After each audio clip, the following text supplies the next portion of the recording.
Hello बच्चों, क्या हाल चाल। चलिए, तो आज हम लोग स्टार्ट करने वाले हैं pair of linear equation in two variables.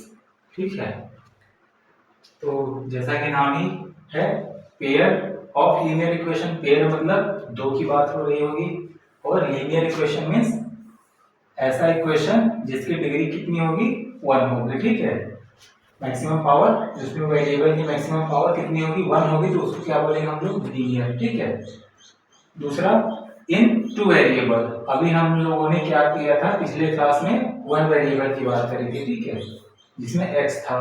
अब यहाँ पे क्या करेंगे हम लोग, टू वेरिएबल की बात करते हैं। ठीक है, तो एक छोटा सा एग्जांपल ले लेते हैं। मान लिया x plus y equals to a या x minus y equal to b। ठीक है, तो ये पेयर हो गया, दो है इक्वेशन। ठीक, दूसरा कितने वेरिएबल हैं, दो वेरिएबल हैं। तीसरा कितना, लीनियर। ठीक है, जो मैक्सिमम पावर है, देखो x की मैक्सिमम पावर भी कुछ नहीं है 1, यहाँ पर भी 1 है। ठीक है, तो ये एक एग्जांपल है मोटा। ठीक है, हमको किस तरीके के इक्वेशन इस चैप्टर में मिलने वाले हैं। ठीक है, तो चलिए सीधे सीधे हम लोग एक्सरसाइज पे आ जाते हैं। ठीक है, और चेक करते हैं कि क्या इसमें किस टाइप के क्वेश्चंस हैं। ठीक, और कैसे उसको करेंगे कि हमको ये जो चीजें थी लिखी गई इसमें रिलेट कर पाए। ठीक है, तो पहला क्वेश्चन क्या कह रहा है कि आफ्ताब टेल्स हिज डॉटर। ठीक है, आफ्ताब अपनी डॉटर से बोलता है 7 ईयर एगो। ठीक है, 7 साल पहले, I was 7 times as old as you were then. ठीक, also 3 years from now I shall be 3 times as you as will be। ठीक है, isn't it interesting? Okay, ठीक है, बहुत इंटरेस्टिंग है। ठीक है, represent this situation algebraically and graphically। ठीक है, तो आफ्ताब अपनी बेटी से कहता है कुछ, और उसको जो ये पूरा स्टेटमेंट है इसको हम लोग किसमें लिखेंगे। ठीक है, तो इसको कैसे करेंगे। फर्स्ट क्वेश्चन क्या लिखेंगे, लेट माना क्या, आफ्ताब व्हाट प्रेजेंट एज। मान लिया आफ्ताब की प्रेजेंट एज भी x ईयर। ठीक है, मान लिया इसकी उम्र अभी कितनी है, x ईयर। ठीक है, and his daughter's present age भी y ईयर।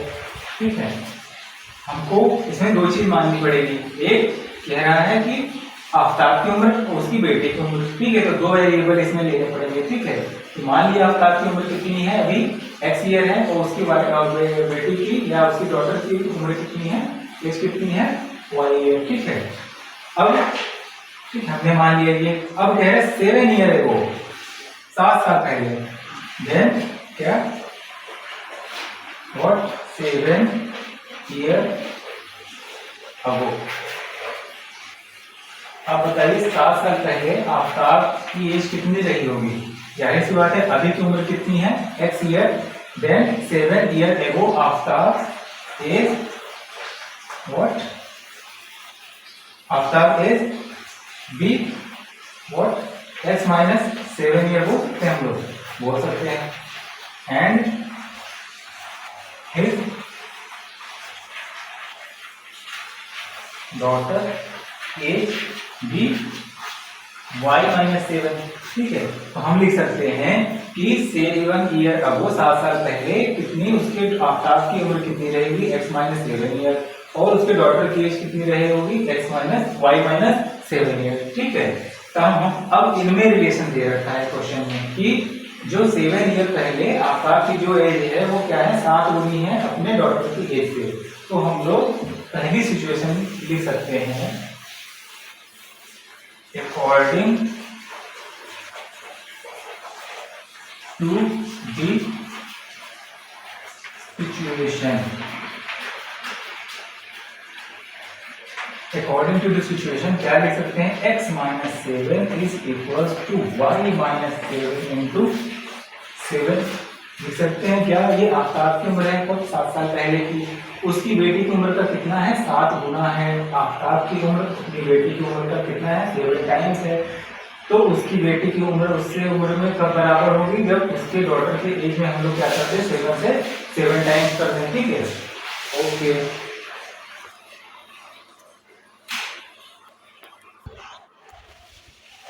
अब ठीक, इसको आगे बढ़ाते हैं। x minus 7 equals to 7y minus 49। 7 का ऐसे क्या कर दिया, मल्टीप्लाई कर दिया, ठीक है। अब क्या करेंगे, x माइनस 7y को इधर ट्रांसफर किया, माइनस 7 तो क्या हो जाएगा, प्लस 49 इक्वल्स टू 0, ठीक। तो x minus 7y minus plus 42 equal to 0, ये ऑपरेट हो जाएंगे, ठीक। इक्वेशन फर्स्ट, ठीक है। तो जो हमको कंडीशन दी गई थी, सिचुएशन कि 7 टाइम से उसकी उम्र आफ्ताब की 7 साल पहले अपनी डॉटर से, तो वो हम अगर एलिजिबिलिटी देखें तो ये चीज है पूरा, ठीक है, ये कंडीशन आएगी, ठीक। दूसरा आगे बढ़ते हैं, क्या है कि 3 years फ्रॉम नाउ, ठीक है, कह रहा है अभी से 3 साल बाद, ठीक है। तो ये चीज हमको मिल गई, ठीक है। फिर क्या करेंगे, 3 years फ्रॉम नाउ लिखेंगे, 3 years from now after age भी x प्लस 3 हो जाएगा, ठीक है। आफ्ताब की एज अगर 3 साल बाद अगर बताएं तो अभी की उम्र कितनी थी, x थी, 3 साल बाद इसकी उम्र कितनी हो जाएगी, x प्लस 3 ईयर हो जाएगी, ठीक है। And his daughter is be y plus 3 year, ठीक है, हो जाएगी, ठीक है, 3 साल बाद। अब यहाँ पर इसको नोट कर लेते हैं। अब यहाँ पर ये क्या करें, x minus 7y plus 42 equal to 0, यहाँ पर नोट कर लिया। फिर क्या लिखेंगे, अकॉर्डिंग टू दी सिचुएशन, क्या कहना चाह रहे हैं, अकॉर्डिंग टू दी सिचुएशन कि 3 टाइम्स, ठीक है, कह रहे हैं 3 साल बाद, 3 years from now I shall be 3 times as old as you will be, ठीक है, कि 3 साल बाद, ठीक है, x प्लस 3 तो y प्लस 3 है, क्या हो जाएगा, 3 टाइम्स हो जाएगा, कि 3 साल बाद जितनी उसकी डॉटर की उम्र है वो क्या हो जाएगी, अगर 3 गुना कर दें तो क्या हो जाएगी, आफ्ताब की उम्र के बराबर, ठीक है। तो ये हमको दूसरी उसकी अलजेब्रिक एक्सप्रेशन मिला, क्या, x plus 3 equal to 3y plus 49, ठीक है। इसको समझा देते हैं।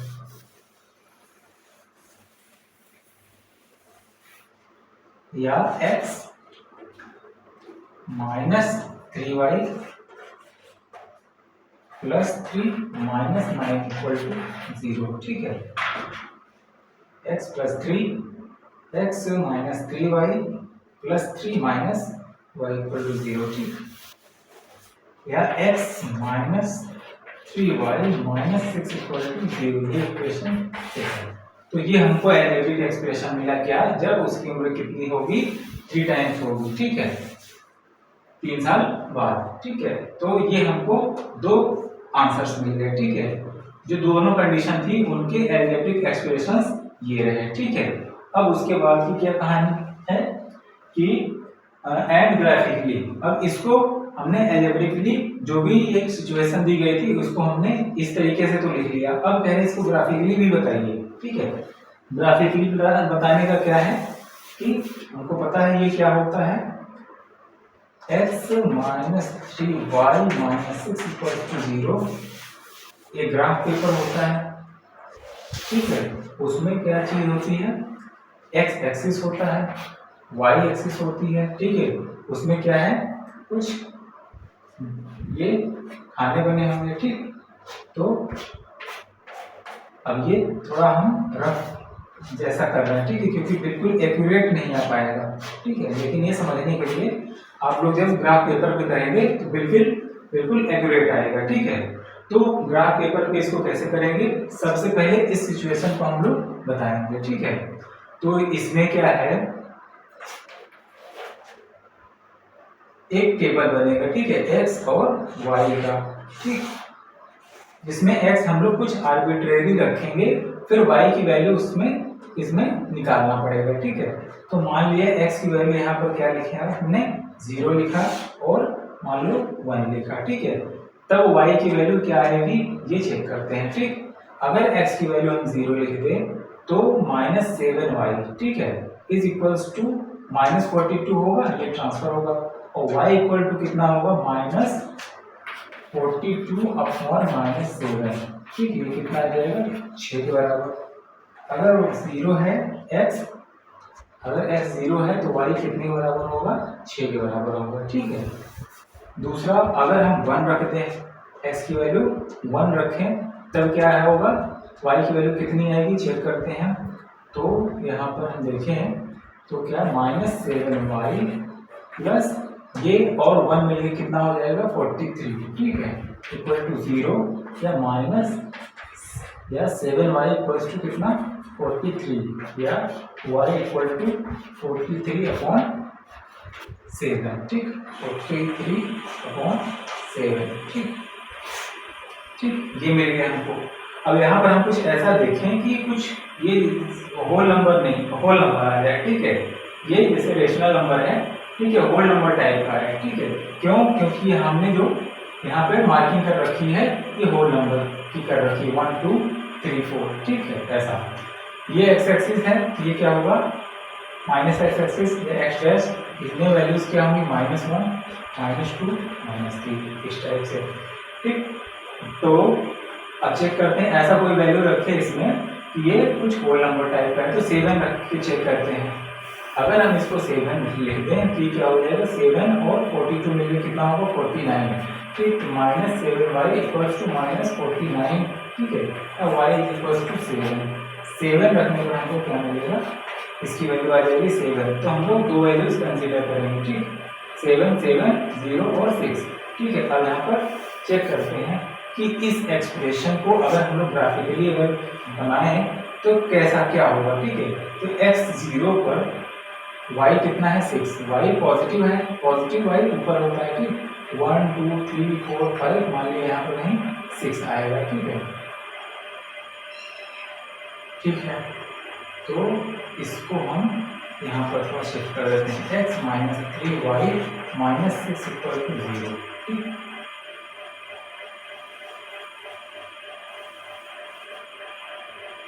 ये हमको मिला, ये इसके कोऑर्डिनेट क्या होंगे 0,6, ठीक है। ये 7 पे क्या मिल रहा है 7, एक्स एक्सिस 1 2 3 4 5, मान लिया ये क्या है 6 और 7 है, तो एक्स एक्सिस पे 7 है तो वाई एक्सिस भी 7 है, तो कहीं आपको ये मिलेगा, 7,7, बिल्कुल एक्यूरेट नहीं होगा, तो ये हमको ये लाइन मिल जाएगी,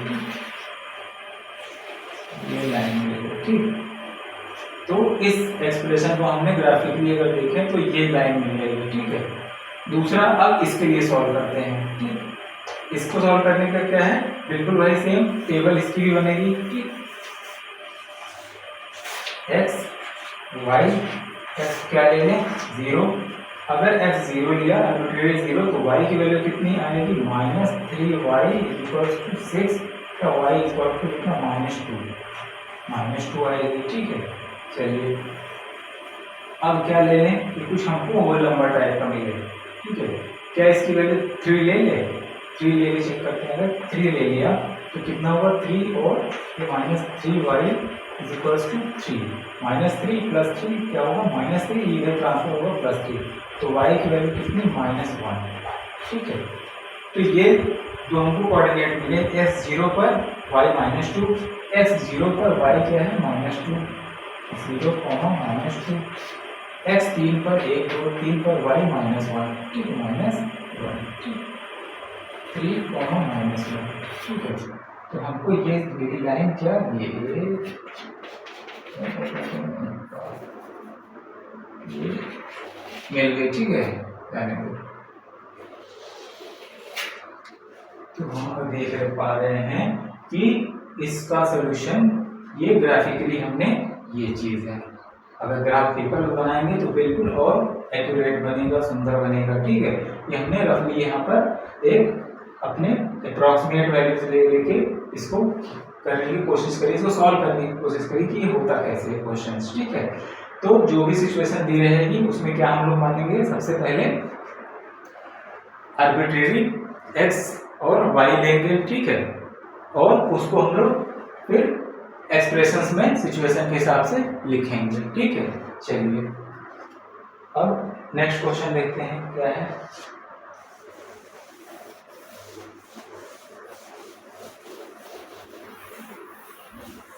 नेक्स्ट क्वेश्चन कह रहा है कि the coach of a cricket team buys 3 bats and 6 balls for 3900. Later she buys another bat and 3 more balls of the same kind for rupees 1300. Represent this situation graphically and geometrically. ठीक है, कह रहा है कि देखो सबसे पहले लिखने से पहले हम लोग एक्सप्रेशन बना लेते हैं क्या कि 3x मान लिया बैट का, एक बैट का रेट क्या है x रुपीज, और कितने बॉल्स 6 बॉल का वाई मान लिया वो 3900, ठीक है। दूसरा एनदर बैट प्लस कितने ball 3 more ball 3 equal to, simple है कि 3 बैट लिया 6 बॉल लिया तो वो कितने का पड़ रहा है, कितने रुपए 3900 का, ठीक है। दूसरा कह रहा है कि another bat and 3 more ball, ठीक है। फिर क्या करता है वो कि एक बैट खरीदता है और 3 और एक्स्ट्रा बॉल खरीदता है, वो कितने के पड़ते हैं 1300 के, ठीक है। तो अब इस एक्सप्रेशन को क्या करना है, अलजेब्रिकली लिखना है। तो ये सिंपल सा तरीका, x मान लिया y मान लिया और उसको जो सिचुएशन है पहला कंडीशन कि कितने के रुपए के पड़ेंगे ये, तो ये कंडीशन हमको क्या मिल गई, अलजेब्रिकली हमने ये सॉल्यूशन दे दिया। अब इसको लिखेंगे कैसे, let cost of 1 bat be x rupees and cost of 1 ball be y rupees. Then according to the situation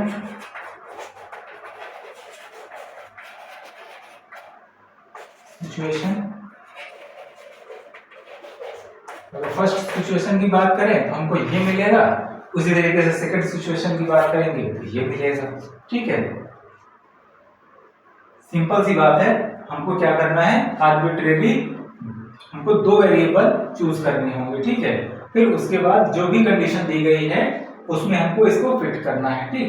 तो यहाँ पर कह रहा है कि 3 बैट खरीद रहे हैं और 6 बॉल खरीद रहे हैं, तो वो कितने के पड़ रहे हैं 3900 रुपीज का, ठीक। दूसरी सिचुएशन कह रही है कि एक बैट खरीद रहा है एक्स्ट्रा और 3 बॉल भी फिर से खरीद रहे हैं, तो वो 1300 रुपीज का, ठीक है। तो ये हमको 2 एक्सप्रेशन मिल गए, ठीक। अब इनको कह रहे हैं ग्राफिकली भी बताइए। अब ग्राफिकली सॉल्व करने के लिए हमने आपको बताया क्या करना है, सबसे पहले टेबल बनाना है, ठीक है। Table 3x plus 6y equals to 3900 and x plus 3y equal to 1300, ठीक। हम सबसे पहले क्या करेंगे, एक टेबल बनाएंगे पहले वाले के लिए x और y। इसमें x को क्या माना, कुछ भी ऐसा मानते हैं कि, ठीक है, कुछ भी हम आर्बिट्रेरी क्या करेंगे, चूज करेंगे। क्या मान लो कितना 500 ले लिया, ठीक है। क्यों 500 लिया, 1 क्यों नहीं लिया, क्योंकि नंबर क्या है बहुत बड़ा है। तो अगर ग्राफ पेपर पे हम प्लॉट करेंगे, ठीक है, तो 1 से अगर स्टार्ट करेंगे तो 3900 बहुत आगे का नंबर है, ठीक।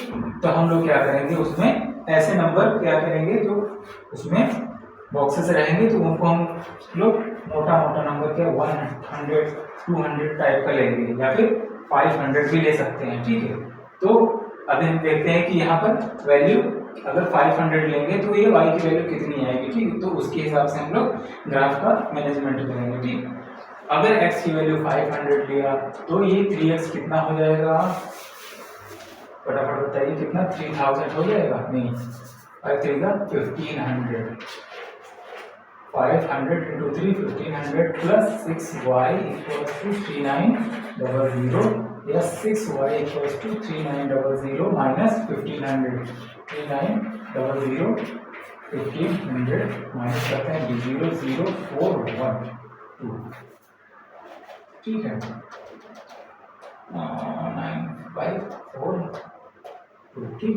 कितना होगा, इसमें से सब्ट्रैक्ट होगा 2400 या y इक्वल्स टू 2400/6 4 का 24, तो कितना आ गया 400, 500 पे कितनी वैल्यू आई y की 400, ठीक है। नेक्स्ट कुछ ऐसा आर्बिट्रेरी और नंबर लेते हैं, क्या 2 ले लें यहाँ पर, अगर 2 ले लिया तो कितना होगा 3 2 6, ठीक है, 3 2 6 या 6y इक्वल्स टू 3900 में से 6 सब्ट्रैक्ट होगा, 3900 माइनस 6 सब्ट्रैक्शन होगा तो कितना आएगा 4983, ये इतना खराब सा नंबर आएगा। फिर क्या करेंगे, इसमें 6 का डिवीजन करेंगे, ठीक। 3000 डिवाइडेड बाई 6 कितना, 6 36 2 9 6 4 6 5 5 6 कितना 30, तो 4 24 1, ठीक है 4, ठीक, 2 600 के आसपास, नहीं कितना होगा 6 36 और 36 2 और 9 यहाँ पे ट्रांसफर हो गया, ठीक, तो 2 और 6 हो गया 24, कितना प्रश्न 5 55 4 ट्रांसफर कितना होगा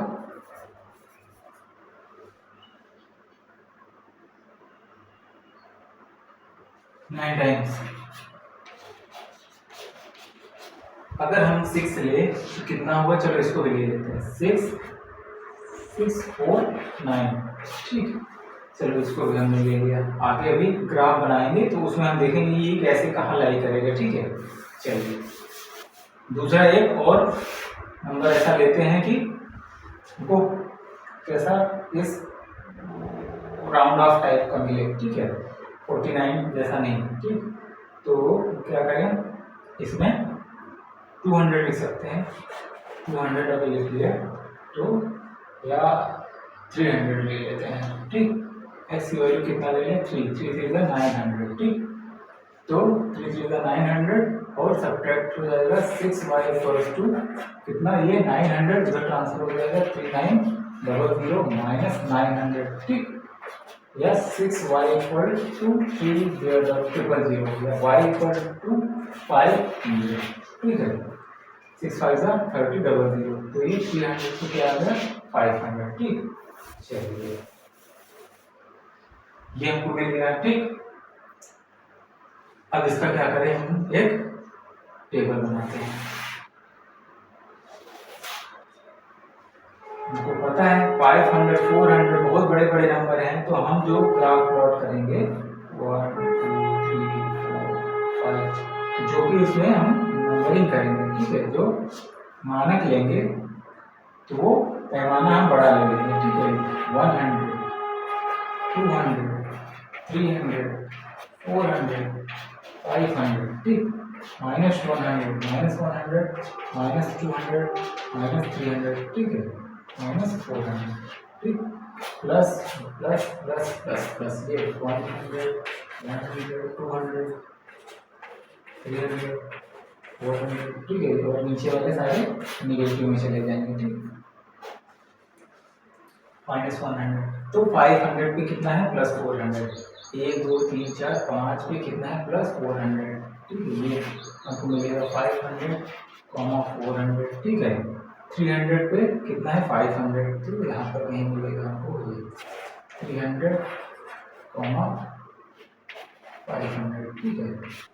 चलिए साहब ये कह रहे हैं कि ये भी तो है, इसको भी तो कर दो, तो ये क्या होगा 6 कहाँ पे आएगा, 6 ये 100 है तो ये क्या होगा 50, ठीक है। यहाँ पर कहीं ये लाई करेगा, मतलब बिल्कुल 0 के पास, ठीक है।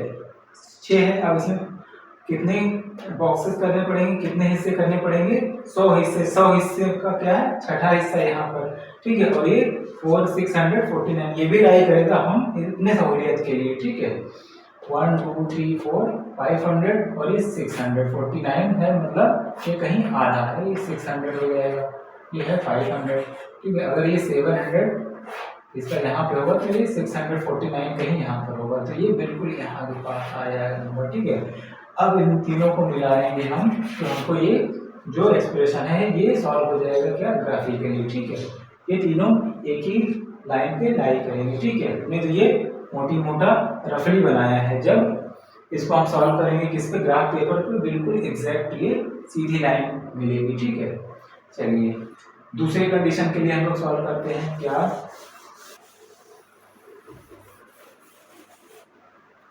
एक्स का टेबल बनाएंगे, ठीक। 1300 फिर से बहुत बड़ा नंबर है, तो यहाँ पर हम लोग 100 लिख लेते हैं। मान लिया x 100 है, ठीक, तो ये कितना होगा 3y इक्वल्स टू 100 इसमें से निकलेगा तो 1200, या 3y equal to 1200, y equal to 3 4 12 400 आएगा, ठीक। ये तो बहुत इजीली, अब ऐसा कोई और नंबर चूज कर लें कि ये 3 से डिवाइड हो रहा है, मान लो 400 ले लिया, ठीक है। जैसे ही 400 लेंगे ये क्या होगा 900 बना देगा इसको, ठीक। तो ये 3 से डिवाइड होगा कितने बार में, 3 टाइम, 300 आएगा। 100 पे x अगर 100 है तो y कितना है 400, 100 और 400, तो यहाँ पर हमको ये मिलेगा, ठीक है। एक पॉइंट ये वाला कोऑर्डिनेट मिलेगा, x एक्सिस 4 है 400, ये y एक्सिस 300 है, ठीक है। तो यहाँ पर ये मिलेगा ये 400, 300, ठीक। अब इसको क्या करेंगे मिला, ये सीधी लाइन मिलाएंगे, ठीक। तो ये हमको 2 लाइनें मिल गई, ठीक। तो हमने ग्राफिकली भी इसको सॉल्व कर दिया, ठीक है। चलिए समझ में आ रहा होगा आई होप आप लोगों को। फटाफट नेक्स्ट क्वेश्चन क्या कर लेते हैं, क्या कह रहा है नेक्स्ट क्वेश्चन कि cost of 2 kg of Apple and 1 kg of grapes on a day was found to be 160. After a month, एक महीने बाद, the cost of 4 kg of apple and 2 kg of grapes is 300. Represent this situation graphically and geometrically, ठीक है। चलिए तो आप लोग को समझ में तो आ ही गया है इसको कैसे करना है इस क्वेश्चन को, ठीक है। तो सबसे पहले क्या लेंगे,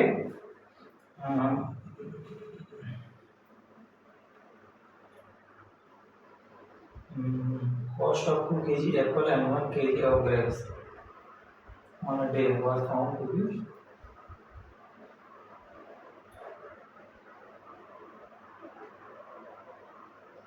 क्या लेंगे, let cost of 1 kg of apple be x rupees. मान लिया कॉस्ट एक kg एप्पल का क्या कॉस्ट है x रुपए, and cost of 1 kg of grapes भी y रुपीज। मान लिया कि एक kg एप्पल का रेट कितना है x रुपए है, और 1 kg ग्रेप्स का कितने रुपए का है, 1 kg ग्रेप्स y रुपीज का है। Cost of 1 kg of grapes भी y rupees. Then according to the situation,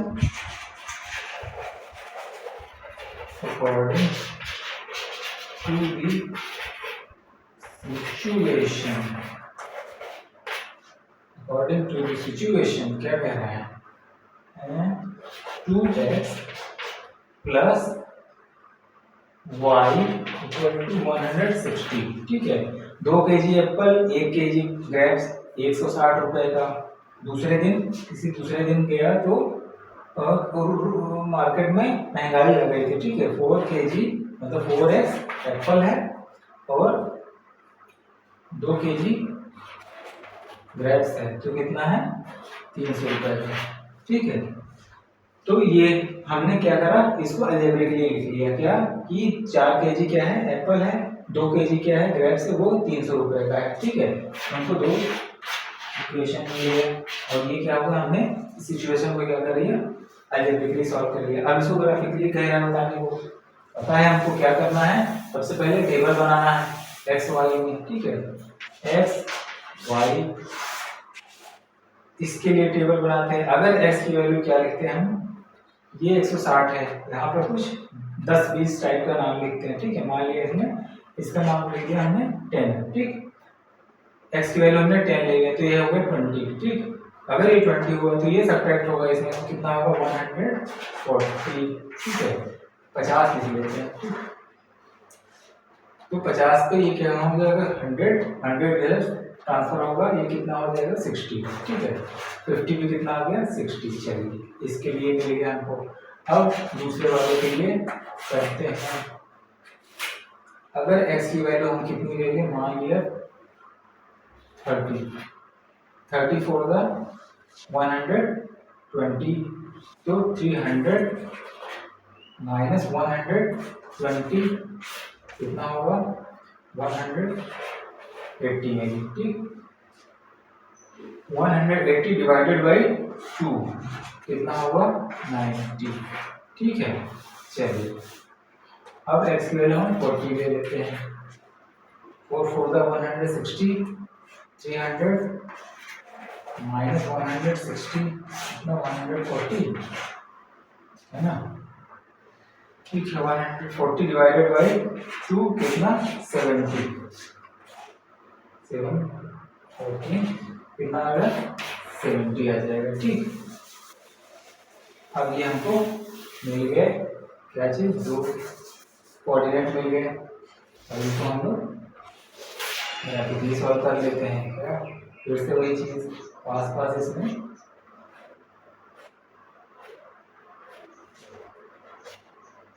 2 3 4 5 1 2 3 4 5 1 2 3 4 5, ठीक है।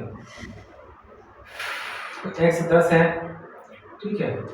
x 10 है, y कितना 140, 10 20 30 40 50 बहुत ऊपर कहीं मान लिया यहाँ पर, ये यहाँ पर हमको मिलेगा, ठीक है। ये ऊपर है, ठीक। 50 पे कितना है 60, 1 2 3 4 5, ये 10 20 कहाँ ले रखा है 10 20 30, तो 10 20 30 40 50 ये है 10 20 30 40 50 50 पे क्या है तो यहाँ पर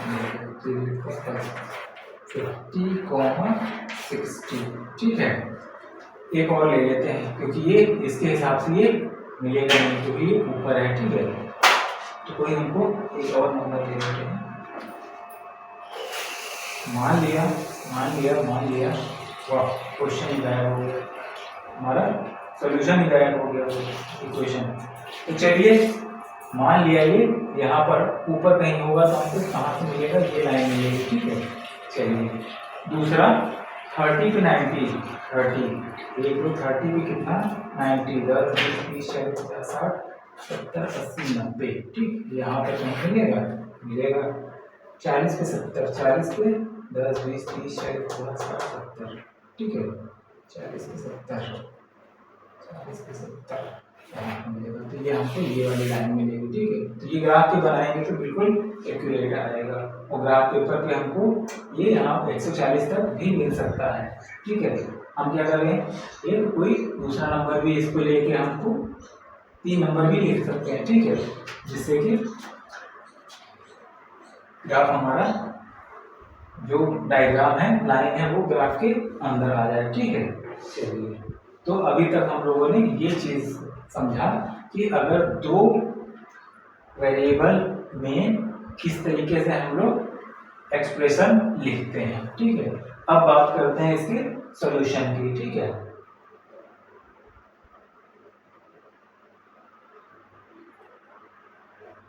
तो सॉल्यूशन का मतलब क्या होता है, हमने पिछले क्लास में भी पढ़ा था। अगर कोई लीनियर भी, अगर मान लिया कोई दिया हुआ है एक इक्वेशन, ठीक है, इसके सॉल्यूशन का मतलब होता है कि x की जो वैल्यू आएगी, रूट आएगा, ठीक है, सॉल्यूशन उसको बोलेंगे, ठीक है। तो यहाँ पर अगर x को बात करें तो ये अगर ये कांस्टेंट है तो -b/a, ठीक, b इधर ट्रांसफर होगा और a क्या होगा, इसमें डिवाइड करेगा, ठीक है। तो ये क्या होगा, इसका सॉल्यूशन मतलब जो भी x की कांस्टेंट नंबर आएंगे वो क्या कहेंगे, कहलाएंगे उस लीनियर इक्वेशन के सॉल्यूशन। तो यहाँ पर हमको पता है कितने लीनियर इक्वेशन हैं, 2 हैं, और कितने वेरिएबल हैं उसमें, वो भी 2 हैं, ठीक है। तो उसके सॉल्यूशन की अगर बात करेंगे तो कहेंगे कि उन दोनों वेरिएबल को निकालना, ठीक है, इनकी वैल्यूज निकालना, ठीक है।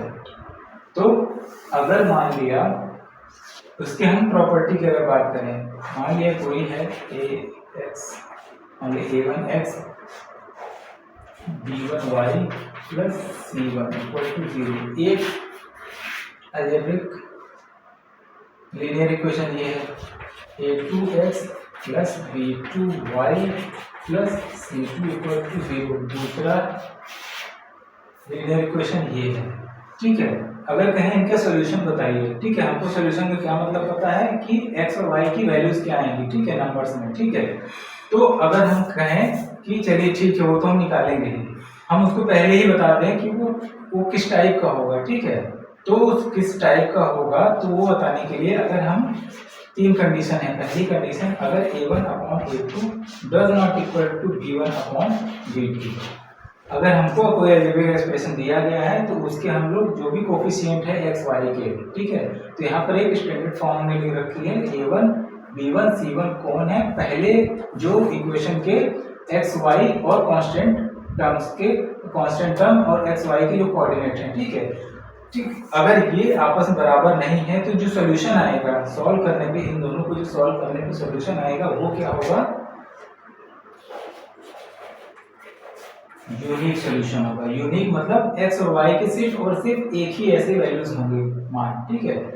अगर हमने अभी क्या देखा था, ये अगर एक लीनियर इक्वेशन है तो क्या एक लाइन फॉर्म करेगी, हमने अभी देखा था ग्राफ में 2 इक्वेशन थे तो 2 लाइनें आ रही थी, ठीक है। इसमें हमने इस तरीके से कोऑर्डिनेट निकाल के फिर इनको ज्वाइन कराया था, ठीक, ऐसा कराया था ना। तो अगर ये लीनियर इक्वेशन है तो जरूर एक लाइन फॉर्म करेगी, ठीक है। तो अगर ये कंडीशन फॉलो करती है कि a1/a2 is equal not b1/b2, तो जो लाइनें होंगी वो क्या करेंगी, इंटरसेक्टिंग लाइन होगी, ठीक है, इंटरसेक्टिंग लाइन। अभी हमने देखा वहां पे कई लाइनें आ रही थी तो हमने वहां पे ऑब्जर्व किया होगा कि कुछ में पैरेलल थी, कुछ में क्रॉस हो रही थी, ठीक है। तो अगर ये कंडीशन आती है तो हमको सॉल्यूशन जो मिलेगा वो यूनिक मिलेगा, वो लाइन क्या होगी, इंटरसेक्टिंग लाइन। अभी आगे बढ़ेंगे, ठीक है, तो समझ में आएगा। ये पहली कंडीशन थी। दूसरी कंडीशन है कि अगर a1/a2 equals to b1/b2 equal to c1/c2, ठीक है, अगर ये तीनों क्या है, बराबर है, ठीक है, a1/a2 b1/b2 और c1/c2, तो हमको क्या मिलेगा, सॉल्यूशन जो होगा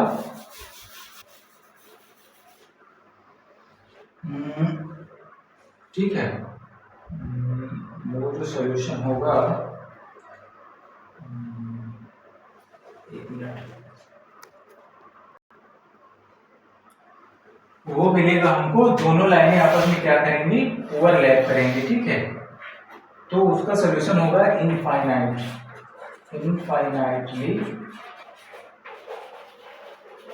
मेनी सॉल्यूशन, ठीक है, ढेर सारी लाइनें, ढेर सारे पॉइंट मिलेंगे, ठीक है, क्योंकि दोनों लाइनें आपस में क्या करेंगी, ओवरलैप कर जाएंगे, ठीक है। क्या बोलेंगे हमको, हम बोलेंगे infinitely many solution and intersecting line थी तो यहाँ पर क्या होगा, ओवरलैपिंग लाइन, ठीक है। हमको क्या करना है, याद रखना है, बस ये कंडीशन याद रखनी है, a1/a2 does not equal to b1/b2, तो हमको यूनिक सॉल्यूशन मिलेगा, इंटरसेक्टिंग लाइन। दूसरा, अगर ये तीनों कांस्टेंट आपस में क्या है, बराबर नंबर्स हैं तब क्या होंगे, इनफाइनाइटली मेनी सॉल्यूशन। तीसरी कंडीशन ये है, अगर a1 अपॉन a2 तो है इसके बराबर, b1 अपॉन b2 के बराबर, और ये c1 अपॉन c2 के बराबर नहीं है, ठीक है। यहाँ पर हम लोग ये चीज निकालेंगे c1 अपॉन c2, तो ये क्या हो, ये कंडीशन है a1 upon a2 equal to b1 upon b2 does not equal to c1 upon c2, तब हम लोग कहेंगे कि नो सॉल्यूशन, कोई हम लोग कोई सॉल्यूशन नहीं मिलेगा, ठीक है। x और y की हमको कोई वैल्यू नहीं मिलेगी और लाइनें क्या होंगी, पैरेलल होंगी, लाइनें आपस में पैरेलल होंगी और नो सॉल्यूशन, ठीक है। तो ये कंडीशंस थी 3। अब इसके बाद हम लोग एक्सरसाइज पे आ जाते हैं, तब और अच्छे से क्लियर होगा।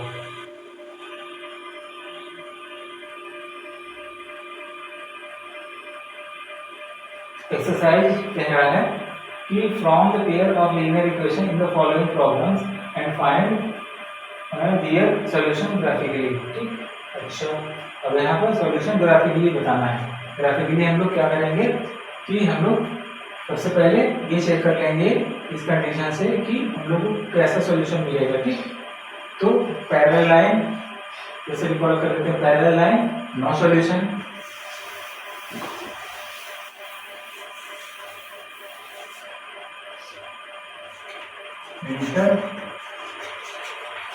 इंटरसेक्टिंग लाइन मतलब यूनिक सॉल्यूशन, ठीक है।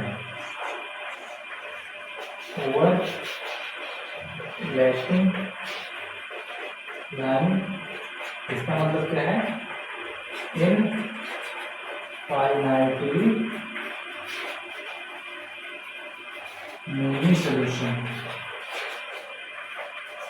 ठीक है। And parallel line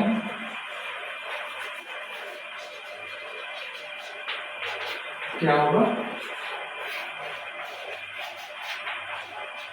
no solution, ठीक है। 3 कंडीशन है हमारे पास। अभी हमने सॉल्यूशन तो निकाला ही नहीं है, हम लोग किसकी चर्चा कर रहे हैं, उसके सॉल्यूशन के टाइप्स की, ठीक है। चलिए, कह रहा है पहला सिचुएशन कि 10 student of class 10 took part in mathematics quiz. If the number of girls is 4 more than the number of boys, find the number of boys and girls who took part in the quiz.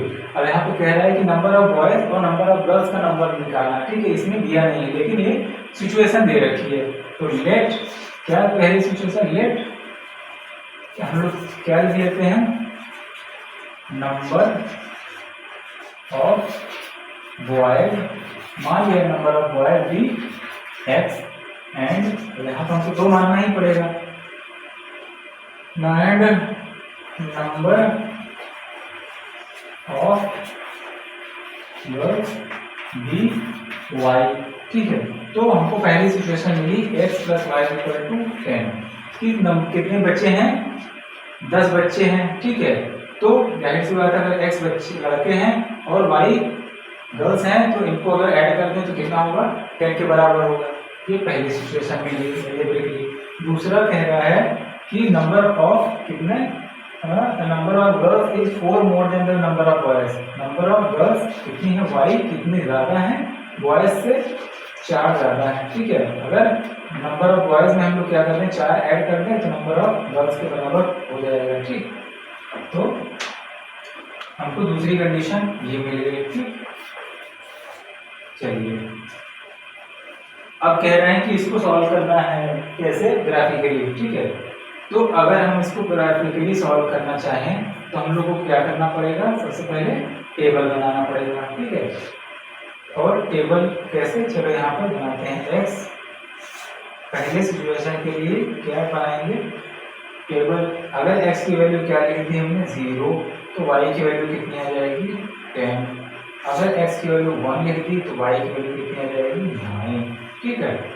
अगर x की value हमने 5 लिख दी तो y की value कितनी आएगी, 5, ठीक है। तो ये पहले इक्वेशन के लिए ये टेबल बना दिया हमने। अब दूसरे इक्वेशन के लिए क्या बनाए, टेबल। y और x, ठीक है। x की वैल्यू हमने 0 रखी तो y की वैल्यू कितनी है, 4, x की वैल्यू कितनी रख दी हमने 1, ठीक है। तो y की वैल्यू कितनी आ जाएगी 5, ठीक है। ये हो गया y equals to x plus 4 के लिए ये टेबल है और x plus y equal to 10 के लिए ये टेबल है, ठीक है। अब यहाँ पर हमको क्या है, सोल्यूशन निकालना है ग्राफिकली, इसका मतलब हमको ग्राफ को एक्यूरेट बनाना पड़ेगा। चलिए कोशिश करते हैं। क्या लग रहा है एक्यूरेट है, पहले ही टेढ़ी हो गई है। कोशिश करते हैं इसे, अगर हम ग्राफ पेपर पे बनाएंगे तो बहुत एक्यूरेट रहेगा, उसमें आंसर हमारा चाहिए 1 2 3 4 5 6, ठीक है। क्या सकते हैं, चलिए यहाँ पर 5 और 9 भी, 9 मैक्सिमम ले सकते हैं। 1 2 3 4 5 6 7 8 9, बिल्कुल एक्यूरेट लेना है क्योंकि हमको इससे ही सॉल्यूशन निकालना है, ठीक है। और यहाँ पर ले लेते हैं 1 2 3 4 5 6 7 1 2 3 4 5 6 7 8 1 2 3 4 5 6 7, ठीक है। चलिए कोशिश करते हैं। 1 पे 9 है, 1 पे 9 वाली पावर है, चलो कोई बात नहीं। 1 2 3 4 5, तो क्या है ये 1 2 3 4 5, यहाँ पर कहीं मिलेगा हमको, ठीक है। 5 5, ठीक, सही है। एक पॉइंट ये मिल गया, ठीक है। दूसरा 1,9 है, तो चलो थोड़ा सा और 4 ले लेते हैं। अगर 4 ले लें x की वैल्यू तो y की वैल्यू कितनी आ जाएगी, 6 आ जाएगी। 4 6 पे देते हैं, 1 2 3 4, ठीक है। और 6 कहाँ होगा, यहाँ पे कहीं, ठीक है। चलिए 4,6 मिल गया, ठीक। चलिए ये हमको 2 पॉइंट मिल गए, और उनको क्या करेंगे, हम मिला देंगे, ठीक। चलिए 0 पे 4, 0 पे 1 2 3 4, 0, 4, 1, 5, 1, 5, ठीक है। अरे बाप रे, तो लाइन जो आएगी ये इधर आएगी, और ये वाली लाइन कहाँ आएगी, इधर आएगी। ये तो सिस्टम से ही बाहर हो गया। अच्छा, समझ रहे हैं ना आप लोग, कुल मिला के कहने का। अगर ग्राफ थोड़ा सा और बड़ा अगर होगा तो हमको जहाँ पर ये कटान बिंदु है या फिर इंटरसेक्ट जहाँ कर रहा है वहीं पे हमारा क्या होगा, सोल्यूशन होगा। तो अगर हम अंदाजा लगाएं थोड़ा सा, तो ये कुछ ऐसा होगा कि यहाँ पर जो x की वैल्यू जा रही है वो 3 के आसपास जा रही है, ठीक है। 3 के आसपास जा रही है, ठीक। और y की वैल्यू कितनी जा रही है, थोड़ा सा ऊपर है, तो 1 2 3 4 5 6 7 के आसपास है, ठीक है। और y की वैल्यू कितनी है, लगभग 7 के आसपास है, ठीक। 6 तो है 1 2 3 4 5 6 7, ठीक है। तो यहाँ पर अगर हम लोग देखें तो यहाँ पर ही कहीं मिल रहा है, ठीक। हम ऐसा क्यों कह रहे हैं, क्योंकि जो अंदाजा हमने क्या लगाया, x की वैल्यू कितनी है 3, वो x क्या है, नंबर ऑफ बॉयज है, ठीक है। तो नंबर ऑफ बॉयज जो है अगर 3 होगा तो डेफिनेटली नंबर ऑफ गर्ल कितनी होनी चाहिए, 7, तभी तो दोनों नंबर सम मिलके कितने बनेंगे, पहली सिचुएशन को फुलफिल करेंगे, दैट इज x + 1 = 10। मतलब number of girls, number of boys कितने के बराबर हैं, 10 के बराबर, ठीक है। यहाँ पर 3 की एक्यूरेसी हमको दिख रही है कि यहाँ पर जो कटिंग हो रही है वो 3 के ऊपर हो गई है कहीं, ठीक। तो एक कंडीशन से हमने निकाला। दूसरी कंडीशन को अगर हम लोग देखें कि जो नंबर ऑफ गर्ल्स है वो 4 टाइम्स क्या है, बॉयज से कितने हैं, 4 ज्यादा, 4 टाइम नहीं 4 ज्यादा, ठीक है। 4 + 4 मोर, ठीक। तो 4 + 3 = कितना, 7। तो हम लोग देख रहे हैं दूसरी कंडीशन को भी क्या कर रहा है, ये फुलफिल कर रही है, ठीक है। तो यही हमारा क्या होगा, सोल्यूशन, ठीक है। तो लिखेंगे so the solution is T year and 4 year, ठीक है। तो इसको ऐसे हम लोग सॉल्व करेंगे, ठीक। चलिए, आई होप आप लोग को बहुत अच्छे से ये चीज समझ में आई होगी, ठीक है। अब जल्दी जल्दी इसको हम लोग स्पीड थोड़ा बढ़ाएंगे अपना, ठीक है। कह रहा है कि on comparing the ratio a by a1, a1 by a2, b1 by b2 and c1 by c2, find out whether the line representing the following pair of linear equation intersecting at a point या parallel या coincide, ठीक है, coincident, ठीक है। चलिए, पहली situation कह रही है, देखिए हम दूसरे क्वेश्चन की बात करें, दूसरे का first 5x minus 4y plus 8 equal to 0, ठीक। 7x plus 6y minus 9 equal to 0। अभी हमने देखा क्या, ऐसे ही कहीं लाइन थी, तो अगर हम इसको बढ़ाते तो क्या हमको मिलता है, इंटरसेक्टिंग लाइन मिलती। अगर इंटरसेक्टिंग लाइन मिलेगी तो हमको क्या मिलेगा, यूनिक सॉल्यूशन। वहां पर यूनिक सॉल्यूशन क्या मिला था, 3,7, ठीक है। एक ही सॉल्यूशन मिलेगा, यूनिक, ठीक। अगर ये पैरेलल होंगी तो कोई सॉल्यूशन नहीं मिलेगा, पैरेलल होगी तो कहीं सॉल्यूशन कोई नहीं मिलेगा, ठीक। अगर ये वो इंसिडेंट है ऊपर तो ये इनफाइनाइटली मेनी सॉल्यूशन मिलेंगे, ठीक है। ये चीज अपने ध्यान में बैठानी है, याद रखना है, ठीक। हमने दोनों क्या कर दिए, दोनों इक्वेशंस को लिख दिया। अब यहाँ पर हम लोग कंपेयर करा लेते हैं, ठीक है। वैल्यू ले लेते हैं, a1 5 है, b1 -4 है और c1 कितना है, 8 है, ठीक है। a2 कितना है, 7, b2 कितना है, 6 और c2 कितना है, ये हम लोग साइन के साथ लिखेंगे, ठीक है। अब कह रहे हैं कि इसको सॉल्व नहीं करना है, हमको सिर्फ ये बताना है कि इन दोनों लाइनों का प्रॉपर्टी क्या होगी, ये दोनों लाइन कैसी हैं, ठीक है। इंटरसेक्टिंग है, पैरेलल है, कोइंसिडेंट है। हमको इस कंडीशन मतलब इनके कंपैरिजन से तो करना है, ठीक। a1/a2 हमको पता है तीन कंडीशन। अगर a1/a2 doesn't not equal to b1/b2 तो क्या होगा, इंटरसेक्टिंग लाइन। a1/a2 कितना हो जाएगा भैया, 5/7। b1/b2 निकालते हैं कितना, -4/6, दैट इज -2/3, ठीक है। और c1/c2 की बात करें तो कितना, 8/9 माइनस साइन के साथ, ठीक है। अगर हम देखें यहाँ पर a1/a2 b1/b2 के बराबर नहीं है, तो यहाँ पर क्या बोलेंगे, here a1/a2 does not equal to b1/b2, ठीक है।